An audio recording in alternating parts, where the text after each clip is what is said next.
Dear Jared, as 2011 comes to a close, I wanted to write to you about the year that was and more. This is not meant to be a put Jared down list. Neither do I want it to be a poor me letter. My aim is to start the new year with a fresh start and no longer talk about the affair, except in counselling. So I wanted to get as much off my chest as I possibly could.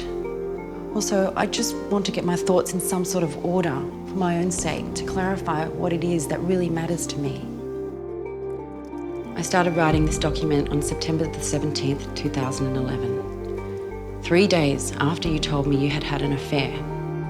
It is my hope that you will really read the following pages, and where I have asked, answer some questions for me on paper, and with as much thought and clarity as you can. This, I believe, will truly help me.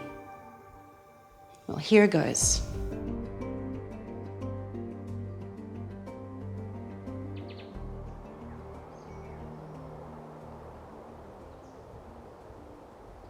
Police emergency, what's your location? Good morning, Brookfield. And what's happening there? My wife isn't home. I don't know where she is.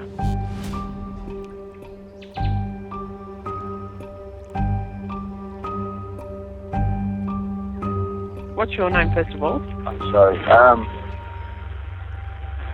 Jared Baden-Clay.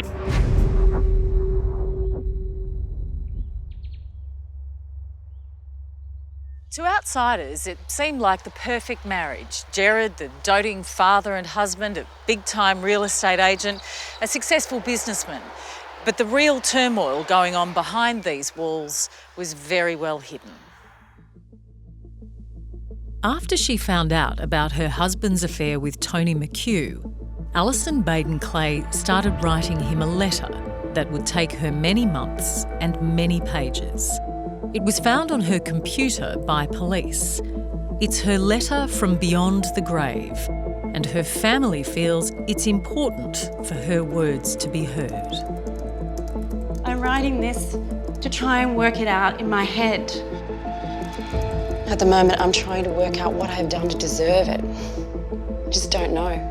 God, I just want to be happy. You watched Allison grow up. What was she like?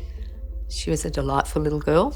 Even as a child, she was so good at everything that all the things she did at school and all the things she did after school with her ballet, she was always ended up in state finals of everything, and so she was a very, very busy young girl.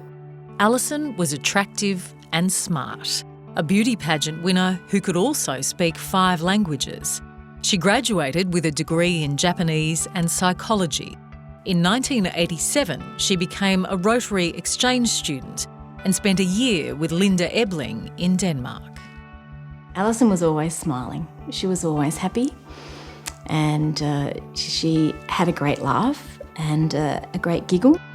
Linda and Allison became best friends, and in the years that followed, travelled together and shared each other's dreams about the future.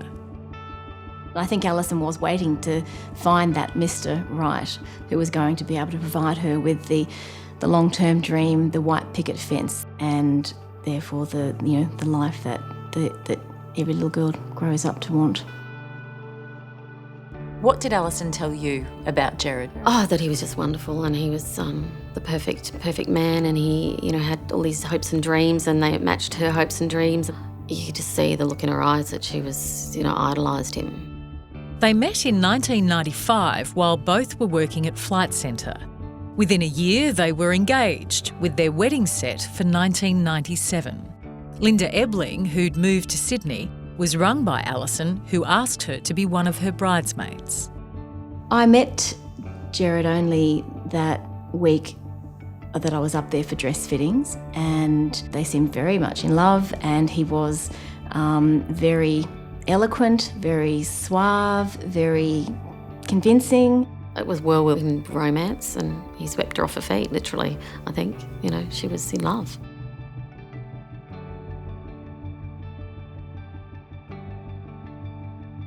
She looked happy, she was smiling. The day was beautiful, the church was gorgeous. She had a lovely day.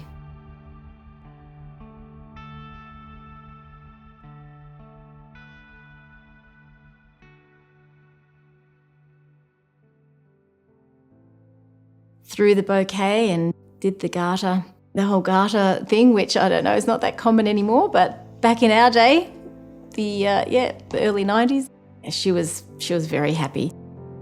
What are your memories of the speeches on the wedding day? The speeches just kept going on and on. They were quite long, and Gerard's was at least an hour and a half and talked An hour and a half? Yeah. For a speech? Yes. At a wedding? Yes. That's extraordinary. Yes. And it was Mummy and Daddy, I love you.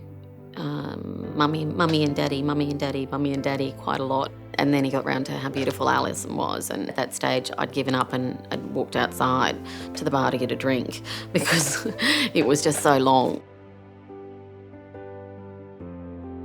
She just believed marriage was forever. They were going overseas for the honeymoon, so she was going to travel the world. So yeah, she was full of hope. Was she looking forward to being a mother? Yeah. She loved being a mother. She lived for those girls. You know, that's one of the things that, you know, when she went missing, you know, well, she would have just, you know, she killed herself or she just ran off or, you know, we knew that none of that could ever be true because she would never have left those girls, ever. No, ever. In 2000, Allison fell pregnant with their first daughter. She was a really, really caring, gentle mother. But as the years progressed and another 2 girls came along, Gerard Baden-Clay became more domineering, more controlling. By the time Allison had had her third daughter, you were living fairly close to her. Yes. So you had quite a close relationship with her. Well, I saw her more, but I was only allowed to see her at the shopping centre. Allowed by who? Well, it was never stated, but I wasn't really allowed to have much of a relationship with her. She was being isolated by that stage. She was becoming increasingly isolated. It was just getting harder and harder over the years, but nobody really spoke about it because my generation didn't believe in that. You know, you're married and you stay married and mind your own business. He used to have baby monitors in the house in reverse so he could hear everything that was happening within the house. And he was financially controlling, that she didn't have access to credit cards or a lot of money. So there certainly seemed to be financial abuse there and, you know, psychological abuse with the listening in. And that was pretty, you know, scary when I heard those things because that's pretty controlling, which, you know, made me shiver. You could see Alison's self-esteem was getting eroded very slowly but very surely. You could see that she was having to struggle more and more to maintain that presence that she always had, that everyone loved about her. Gerard began having extramarital affairs, but Allison knew none of this, and she began blaming herself for her marriage being in trouble. She sought help for her depression, but got little support from her cheating husband. I also wish that when I was sick that he had acted sooner. I often think, what if I had cancer? Would he have stuck by me or opted for the easy way out? But because he didn't believe that depression was an illness, he just ignored it, and for too long. While Allison sought help, Gerard sought sex. He signed up with at least 2 online dating sites. His profile said, married but don't want to be, looking for some sex on the side. And his inappropriate behaviour spilled over into the workplace. He would celebrate sales by hugging the female staff. Were you hugged? Yep, I was. Yep. How did you feel about that? Uncomfortable, because I just felt uncomfortable. It must have been something that made you feel uncomfortable. Yeah, I think it was just, your own personal sense. You just get a feeling, and I just felt uncomfortable. Gerard asked you if you'd ever had a threesome. Did you think that was appropriate? No, I didn't. I just said to him, I think that's inappropriate, and I'd appreciate you not asking me that again. In August 2008, Gerard began an affair with one of his employees, Tony McHugh. He kept his double life secret from Allison for 3 years, but he was hardly discreet. Eventually, one of Allison's friends, Wendy Moller, learned about it. A friend of mine was on tuck shop one day at school, and she approached me at the end of school at pickup and said that she'd been on tuck shop that day, and there were a number of mums there that were talking about the fact that Gerard was having an affair and that it had been going on for quite some time. So I talked to Allison the next morning at school and told her that this is what this is the information that I had been given. What was Allison's reaction when you told her about Gerard's affair? Yeah, I think it was, she was angry, and she was also very, very sad and upset. Did she cry? She did cry, yes, absolutely. Yeah, she was quite distressed about the fact that this is what had been happening in, her marriage, and that it had been for the length of time that it had been. What hurts most? The length of 3 years and the hundreds of choices you made, and why you didn't have the courage to end it. The depth of deceit. I'm shaking my head in complete disbelief as to how you could have thought up so many excuses and told so many lies. The complete destruction of the trust I thought we had. I believed I could trust you with everything and anything. Finding out about the affair probably would have made her feel like, oh, it wasn't me. It would have made sense to her for the last 3 or 4 years why they haven't been a couple, why he's been so distant. She was a really intelligent woman. She had a psychology degree. What you had with her was not real. It was a boy's fantasy with an adrenaline rush every time you were sneaking about. You never ever lived in reality with her. You were never with her when she had broken sleep for years on end as her children were little and she was breastfeeding. You only used her breast for other reasons. You only saw her when she had washed her hair, shaved her bikini line, put her good undies on, and was ready for her lover. That makes me bitter.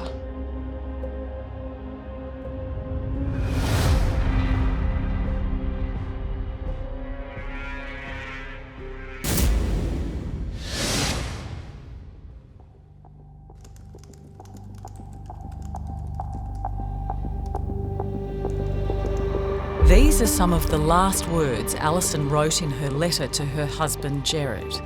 She was standing up for herself and trying to save their marriage. It's such an insidious thing, domestic abuse, that you can't tell someone until they're ready to hear.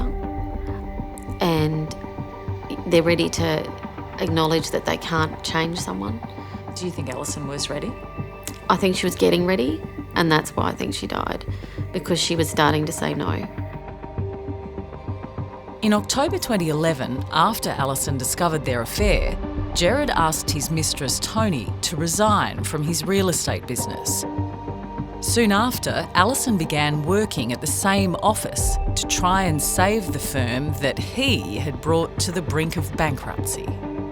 I walked straight into your world and had to handle everything that involved, including the everyday humiliation of working in an office where everyone knows about your affair.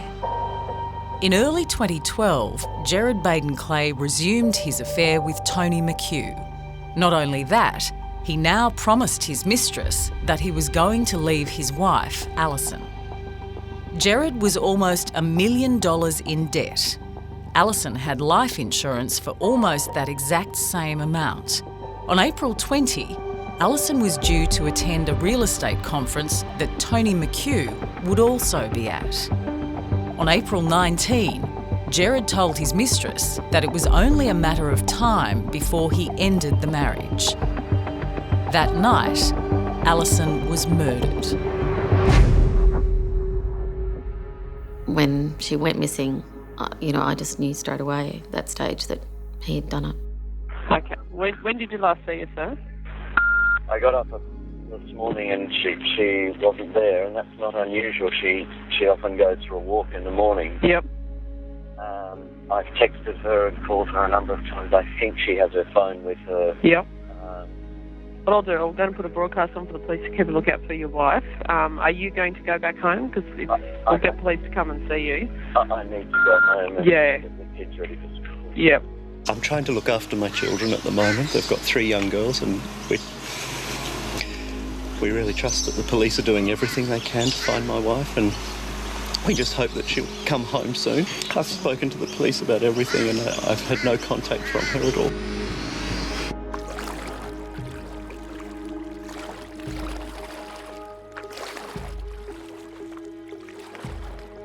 10 days after Allison disappeared, Professor Daryl Joyce was paddling on the Brisbane River. As I paddled into the creek here and came under the pipe, I saw the body lying on the creek bank. It looked like somebody sleeping. Instead of just keeping going, I sort of paused and paddled back a little bit to have a bit closer look and realised that it was the lady who was missing. When she first went missing, I was sick with worry, and I kept thinking that maybe if she was in trouble, that she'd think, how far can I go? I might go and you know, she might come down to Sydney. Would have been a nice outcome, but that wasn't where she was at all. She wasn't running. Where she ended up is not where she deserved to be found. On the day Allison's body was found, her distraught mother rang Gerard asking if she could come over and comfort her 3 granddaughters. That was the most heartbreaking conversation I've ever witnessed, because she just said, can I come round and see the girls? And I was just standing holding her hand, and literally she was begging, and he was saying, I don't think it's appropriate at this moment for you to see the girls, you know, they just need to be. And she was literally begging this man to see her. She'd just been told her daughter's dead, and he wouldn't let her see the granddaughters, which she just wanted to hold them and hug them, and he just said, no. The cruelty of that alone, on top of what I'd already thought that he'd killed her, I just couldn't believe that someone could be that heartless.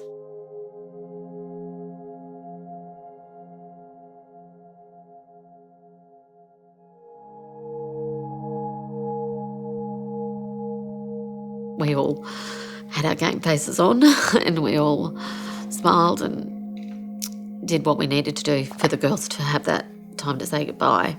But we were doing that for the girls. We needed them to say goodbye to their mother. After the funeral, said to Gerard, I would give anything for one more hug. In the weeks that followed, the case against Gerard got stronger. A key forensic report on several species of plants found in Allison's hair and clothing revealed they didn't grow near the creek where her body was found, but did grow near her home. It confirmed the suspicions police had about Gerard. Allison had her hair done the night that the 19th of April, in preparation to go to a real estate conference the next day. I find it highly unlikely that she would have been out rolling around in her backyard getting that sort of foliage in her hair prior to going to a conference. That foliage in her hair is crucial because it places the murder occurring at her home. In our view, it does, yes. It's one of those cases where we never had the smoking gun. It's a circumstantial case, but the circumstantial evidence we have is quite encompassing in my view. It painted a picture of the final moments of Allison's life. A brutal struggle, most likely in the bedroom. Gerard tried to suffocate her. Allison fought back and scratched his face and chest. She was dragged to the car and driven to the creek. He dumped her body under the bridge and drove home. 2 months later, Gerard Baden-Clay was charged with murder. This week, he was sentenced to life in jail. Her family and friends will forever remember Allison as a beautiful woman, a woman of courage and strength. And I just am so proud of her. So proud of her that she scratched his face and fought back, because that's not the Allison I know to fight. And to fight like that, she was fighting for her life and her girls. And she was fighting for them to have a healthy life.